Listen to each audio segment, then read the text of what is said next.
So Alexander Kolodin is going to be facing the incumbent for Secretary of State, Adrian, who happens to be joining us now in studio. Let's head over to Troy Hayden, who is standing by with Secretary of State, Adrian. The man who's facing Alexander Kolodin. Let's talk to Adrian Fontes, Secretary of State. Good to see you. Good to be here. Very good to be here to talk with you. First of all, this has got to be nice to be in a primary and not worry about a race of your own at this point. Well, we've been focusing on administering the election, helping the counties get their stuff done. So it's not like we haven't been doing anything.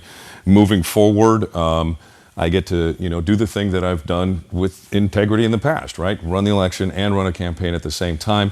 I wasn't too successful in 2020 at one of those, but the election went really well.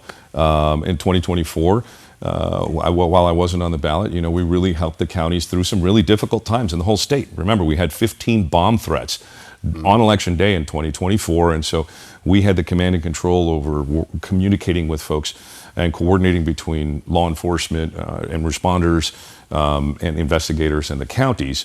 And now we've had what I would argue is a very, very successful primary election. It's had a couple little hitches, but nothing major. Yeah, I mean, look, these are always going to happen. We had a minor printer issue in one of the vote locations in Maricopa County and a little bit of a networking snafu. I think it was 10 or 15, 20-minute delay there.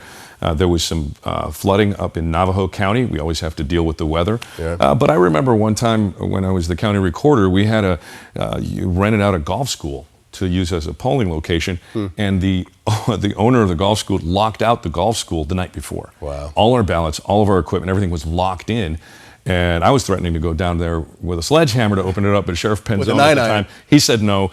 So look, when you're an election administrator, the church lady might not show up with the keys on time. Things happen. Which a lot of people don't even understand. You think you're going into these big complexes that are set up for this. This is something that is only used once every 2 years or 4 years, correct? Yeah, and you know what? We have some of the most amazing partners. I remember real well working with former chair of the Board of Supervisors, Denny Barney, who's a good friend of mine. We had our political battles occasionally, but he was instrumental in getting the Church of Jesus Christ of Latter-day Saints to open up many of their temples across Maricopa County.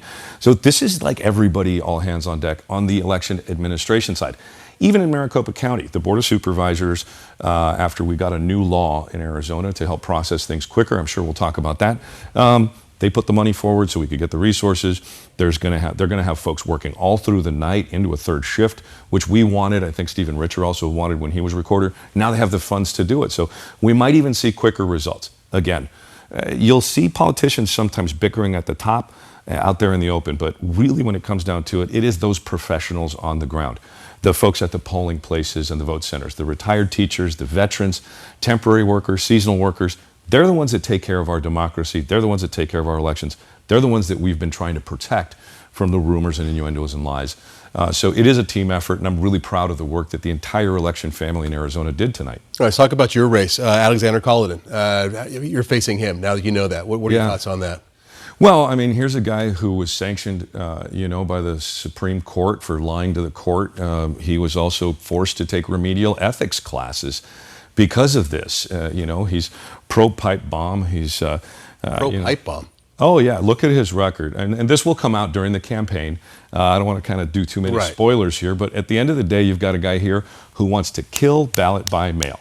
He is on record repeatedly saying that he wants to force Arizona voters to stand in line.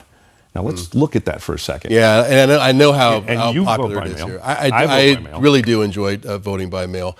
And he wants to kill it. This is not someone who we want running our elections. I'm sure they've already called my race too. So since we're in campaign mode, I will tell you, if you want to vote by mail in Arizona, you're going to vote to reelect me, not Alexander Kolodin. All right. And let's talk about something I think is really interesting. The whole time I've been here, over 30 years, we've never had a lieutenant governor. And so all of a sudden now... you have one sitting here. Okay. Right okay.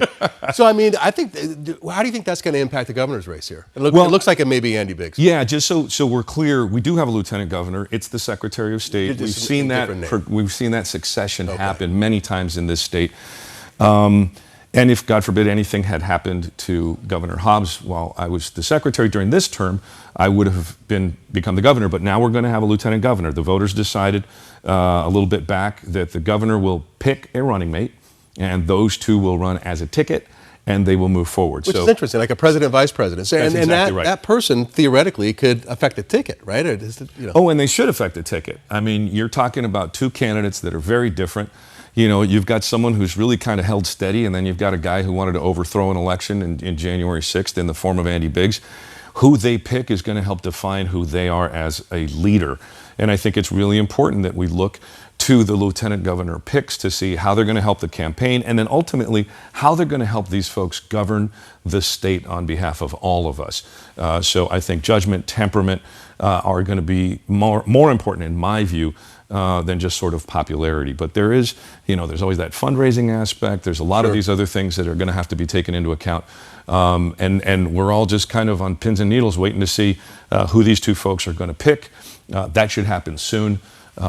There's a particular deadline that we have to have it by because we got to put their names on the ballot. Right. So we'll be seeing that as these campaigns make their decisions and move forward. Secretary of State Adrian Fontes, thank you for coming in. I appreciate it. Good luck to you coming up in November. Thank you very much. All right, Mark.